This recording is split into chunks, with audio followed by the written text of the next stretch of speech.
The moment she opened her mouth, Federal Circuit Judge Marcus Aldine Beaumont knew exactly what kind of flight this was going to be. He'd boarded United Flight 2247 out of Houston's George Bush Intercontinental at 6:12 in the morning, before the terminal's coffee vendors had even lifted their steel shutters, in the blue-gray quiet that belongs only to early departures and night shift workers. The flight to Washington Dulles would take 2 hours and 41 minutes.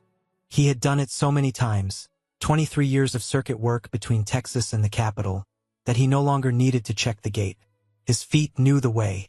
He was 61 years old, though people who didn't know him often guessed older. Not because he looked worn, exactly, but because he carried a particular quality of stillness that younger men hadn't yet earned. His face was the color of polished pecan wood, with deep parenthetical lines that bracketed his mouth, lines that had been cut not by sadness but by decades of listening to things that mattered. His hair had gone silver at the temples 8 years ago and never looked back. He wore a charcoal merino sweater over a pale blue shirt, dark trousers with a crease sharp enough to cut paper, and shoes that had been resoled 3 times because he'd never found a pair that fit better. He carried a single soft-sided briefcase, black ballistic nylon, worn smooth at the handles, and a carry-on the size of a large dictionary. He was traveling to attend the funeral of the Honorable Ruth Calloway, who had been his mentor, his fiercest critic, and his closest friend in the law for 27 years. She had died on a Tuesday. He'd cried once, alone in his car in the parking garage of the federal courthouse, then composed himself and begun making arrangements. He was not a man who fell apart in public. He had learned that discipline in the Marines before he ever learned it on the bench. Seat 4A, first class. He settled into it the way a man settles into a familiar chair, economically, without fuss. He set his briefcase beneath the seat in front of him, declined the pre-departure champagne with a small lift of his hand, and opened a manila folder containing handwritten notes for the eulogy he had been asked to deliver. He'd been working on it for 4 days and was still not satisfied. Ruth deserved better than his first draft. The Boeing 737 was about 3/4 full. Around him in the first-class cabin, he registered the other passengers with the practiced peripheral awareness of a man who had spent a career reading people in high-stakes rooms. Row 3, aisle seat. A heavy-set man in his late 50s wearing a seersucker jacket, already asleep, a novel tented across his chest. Across the aisle in 3B, a young woman, perhaps 30, her natural hair pinned up with a turquoise clip, reading something on a tablet with an expression of focused pleasure. Row 5. 2 men in matching charcoal suits who had the particular erect posture and subdued manner of people who worked in law. Not unusual on this route at this hour. The flight attendant who came to check seatbelts was named Priya. Her badge said so, gold on navy blue. She had the unshakable cheerfulness of someone who genuinely loved her job, and she offered Marcus a bottle of water with a warmth that felt unrehearsed. He thanked her by name. She noticed that he noticed her name and smiled a little differently. The captain came on the intercom, a smooth baritone voice that identified himself as Captain Gerald Moss, announced clear skies all the way to Dulles, and thanked the passengers for choosing United. The aircraft began its slow taxi toward runway 26L, and the cabin settled into that particular pre-departure hush. Phones going dark, books opening, conversations softening to a murmur. Marcus looked out the window. The tarmac was slick from last night's rain, reflecting the blue-white of the runway lights. He thought about Ruth Calloway. He thought about the first time she'd reduced one of his arguments to ash in a conference room and then invited him to lunch to explain what he'd missed.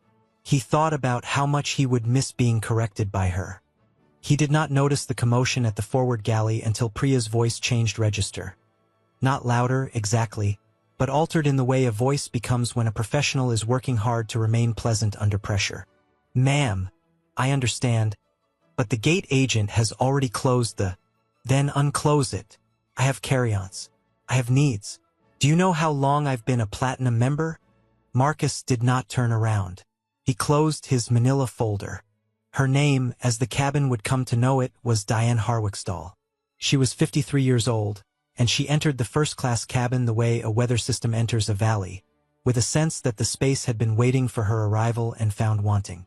She was tall, angular in the way of a woman who had once been athletic and now channeled that physicality into aggression. Her blazer was cream Chanel, real Chanel, with the double C buttons, worn over a silk blouse the color of old bone. Her hair was the particular shade of highlighted blonde that costs a great deal to make look effortless and never quite does.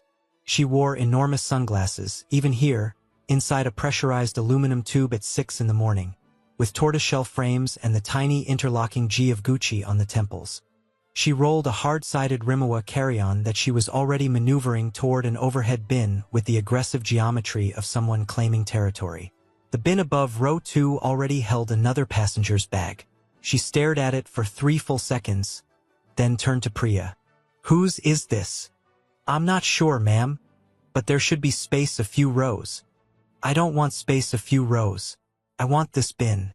It's directly above my seat. That's my bin." She said it with the conviction of a woman who had said it before and usually gotten her way.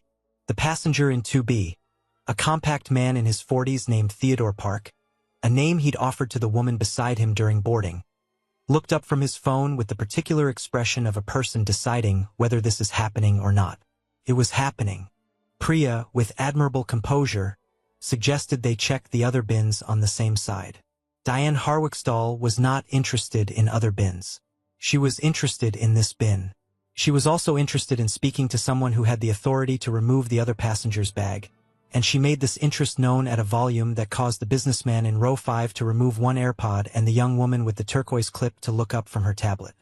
"I fly this route 12 times a year," Diane announced, addressing the cabin now rather than Priya, as if she were presenting testimony. 12 times. "Do you know what that means?" "That means I know everyone at this airline. I personally know the VP of Passenger Operations. His name is David Kessler. I have his cell number. I will call David Kessler before this plane pushes back." Theodore Park put his phone face down on his tray table. A gate agent had reboarded. A young man named Brandon, with the slightly frantic energy of someone who has been called back for a situation he was hoping to avoid. He handled the carry-on situation with quiet efficiency, finding space 2 rows back and transferring the offending bag there. Diane accepted this resolution without thanks. She settled into seat 2B, which was, in fact, the seat on her boarding pass, and began rearranging the items in her personal space with the thoroughness of someone preparing a campsite. That was when her gaze traveled forward, specifically to seat 4A, where Marcus Aldine Beaumont sat with a closed manila folder on the tray table and a bottle of water in his left hand, looking out the window. He had done nothing. He had made no sound. He had not looked at her. But she looked at him, at the cut of his sweater, at the briefcase under the seat, at the particular quality of his stillness, and something in her registered him as a presence that had not asked her permission to exist in her immediate orbit. "Excuse me," she said. Her voice carried the 3 rows between them without effort. "Are you going to keep jostling that tray table? I can feel it from here." Marcus had not touched his tray table. He turned from the window slowly and regarded her with a look that contained no anger, no confusion, and no particular warmth. "Good morning," he said. It was not what she expected. She opened her mouth. The aircraft pushed back from the gate at 6:29 a.m., 1 minute behind schedule. Diane Harwickstall did not let the movement interrupt her.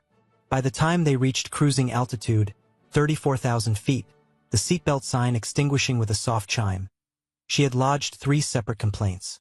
The temperature of the cabin, too cold, then too warm after the vent was adjusted. The quality of the coffee service, Priya had apparently smiled incorrectly when delivering it, a grievance Diane articulated with remarkable specificity, and the presence of Marcus Beaumont in row 4, whom she had begun referring to, at a volume that carried, as, "That man back there. That man back there keeps breathing," she said, to no one in particular. "He is in row 4, ma'am," said Priya, who had been summoned for the 3rd time. "I can hear him." Marcus did not look up. He had returned to his eulogy notes. In the margin of the 2nd page, in his precise, small handwriting, he had written, "Ruth would have found this very funny." He almost smiled at that. The young woman with the turquoise clip, her name was Dr. Amara Solis, and she was a federal appellate judge from the Fifth Circuit who had boarded the same flight to attend the same funeral, had put down her tablet entirely. She met the eyes of the man in the seersucker jacket across the aisle, who had woken up at some point during the temperature complaint. He was the Honorable James Okafor, Senior District Judge for the Southern District of Texas. He raised one eyebrow. She gave the smallest possible shake of her head. Not yet. In row 5, the two men in matching charcoal suits, federal prosecutors both, traveling to Dulles for a conference that happened to coincide with the funeral of their former mentor, had also stopped pretending to work. This was, as it happened, not an ordinary flight. United 2247 was carrying 14 sitting federal judges and 3 federal prosecutors, all traveling to Washington, D.C. for the memorial service of the Honorable Ruth Calloway. Someone at the clerk's office had booked a block of seats weeks ago. Nobody had made an announcement. Nobody had coordinated. They had simply all arrived, as they often arrived at the things that mattered, quietly and without ceremony. None of this was visible. It did not need to be. Diane Harwickstall did not know. She knew only that she wanted more coffee, that the cabin was still somehow wrong, and that the man in row 4 owed her an explanation for his existence. She stood up. The plastic cup in her hand was still half full of coffee, service temperature, meaning approximately 160 degrees Fahrenheit. She had been holding it since Priya's last visit. She moved forward through the cabin with a purposefulness that suggested she had a destination in mind, though what that destination was remained unclear to everyone, including possibly herself. She stopped at row 4. Marcus Beaumont looked up from his notes. He had seen her coming in his peripheral vision since she left her seat. He had done nothing. He held very still the way a man holds still who has been in situations where moving early is the same as moving wrong. "I need you to understand something," she said. Her voice had dropped from its earlier register. Lower now, more intimate, more frightening. "I've asked 3 times for a seat change. I've been told there's nothing available. I know that's not true, because I can see that row 6 is—" "Row 6 has 2 passengers in it, ma'am," said Marcus, very quietly. "Don't ma'am me. Don't do that condescending." She stopped. Something shifted in her face, a recalibration, a decision. "I am going to go up to that cockpit and speak to the pilot directly. I have dealt with situations like this before and I know what it takes to resolve them. I have cash. I am prepared to be generous." The cabin was absolutely silent. Marcus looked at her for a long moment. He thought, involuntarily, of a line from one of Ruth Calloway's opinions. "The law does not bend to confidence, however loudly confidence announces itself." "Ma'am," he said again with precision, "you are describing a federal crime. I am describing a solution." She turned toward the cockpit door. That was when she moved. That was the moment her hand, the cup still in it, swung in the direction of the man who had corrected her, and the coffee left the cup with a sound like a breath, and the heat arrived at the left side of Marcus Beaumont's neck and the collar of his merino sweater before he had fully registered the motion. The sound the cabin made was not a gasp. It was more like the sound of a room in which everyone has simultaneously stopped breathing. The cup struck the edge of his tray table and bounced to the floor. The manila folder, Ruth Calloway's eulogy, absorbed a splash of brown across its corner.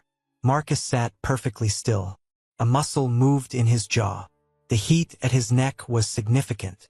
He placed both hands flat on the tray table, palms down, and did not touch his face, did not reach up, did not move.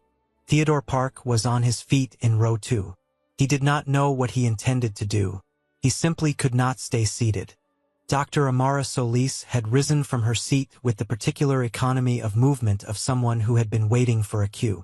Judge Okafor in the seersucker jacket gripped the armrest of his seat and did not stand, because he understood that other things were already in motion.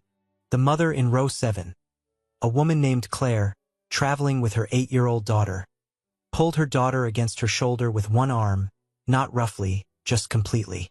The little girl said nothing. She pressed her face into her mother's sleeve. Priya had been in the forward galley when it happened. She reached row 4 in 4 seconds, 4 seconds that Marcus later identified, privately, as an eternity. Her training was visible in every movement. controlled, non-escalatory, exact. "Ma'am, you need to return to your seat right now," she said. "He was being obstructive," Diane said. She was not backing away. Her voice had not changed. "He was blocking the aisle. He was in his seat. He was being obstructive. You don't understand the history here. You don't know what he's been doing. I've been tolerating this man since we boarded, and I have documented evidence." She paused, as if the words she wanted were just slightly out of reach. "He needs to understand that there are people on this aircraft who are consequential. I am one of them. I have the means to make things very difficult for people who don't. Sit down." The voice that said this was not Priya's. It came from the man in the aisle seat of row 5, one of the prosecutors, a man named James Reedy, who had the flat, carrying voice of someone accustomed to courtrooms. He said it the way you'd say it to someone standing in traffic. "Just sit down." Diane turned to look at him. She registered his suit, his expression, the complete absence of deference in his face. "Who are you?" "Someone who's going to call the captain," he said, and reached for the call button. He didn't need to. Priya had already pressed hers. The intercom chimed. Captain Gerald Moss's voice, no longer smooth, came on with a new edge. "This is the captain speaking. All passengers are asked to remain seated with seatbelts fastened. Flight attendants, please secure the cabin." Karen did not sit. She looked at the cockpit door. She looked at the cash in her blazer pocket. She had touched it, actually reached her hand inside her jacket and touched the envelope she'd put there, as if confirming it was still real. "I want to speak to the pilot," she said. "I want to speak to him directly. I have something to offer that will resolve all of this very quickly." Marcus Beaumont took a slow breath. The burn on his neck had settled into a steady, insistent heat. He thought with great clarity about Ruth Calloway. He thought about the 30 years he had spent in rooms where people with money and volume believed they were beyond consequence. He thought about what she had always told him. The bench doesn't move. That's the whole point of it. He reached into the inner breast pocket of his merino sweater. 2 rows back, a compact man in a gray windbreaker, who had said nothing, eaten nothing, and read nothing for the entirety of the flight, and who had been positioned in seat 6C with the particular alertness of someone who is always watching, stood up quietly. What Marcus removed from his breast pocket was not large. It was a credential case, black leather, worn at the corners with 23 years of use. He held it open in one hand, the way you hold something you've held 1,000 times and no longer have to think about. The seal caught the cabin light. The eagle, the scales, the words United States Federal Judiciary on a dark blue field. His name beneath it, and his title in raised gold type. Circuit Judge, United States Court of Appeals for the 5th Circuit. He held it at chest height. He did not raise it. He did not announce it. He simply held it open and waited. Diane Harwickstall's face did the thing that faces do when a certainty collapses. First the confusion. A narrowing of the eyes, a micro-frown, as if she'd misread a word. Then the processing, her gaze moving from the credential to his face and back, running the calculation. Then the realization. Something behind her eyes going still and cold, like a pool that's just lost its surface wind. Then the attempt to recover. A squaring of the shoulders, a lift of the chin, the muscle memory of a woman who has talked her way out of things before. Then, the last thing, the thing Marcus recognized because he'd watched it happen in courtrooms more times than he could count. The understanding that there is no version of the next 30 seconds that goes well for her. "That's," she started. "My name is Marcus Aldine Beaumont," he said. His voice was the same quiet voice it had always been. Not louder, not triumphant, just present. "I am a sitting federal circuit judge. You have poured hot liquid on me. You have announced your intention to bribe a commercial airline pilot. You have attempted to access a secure cockpit mid-flight." He paused. "These are federal crimes.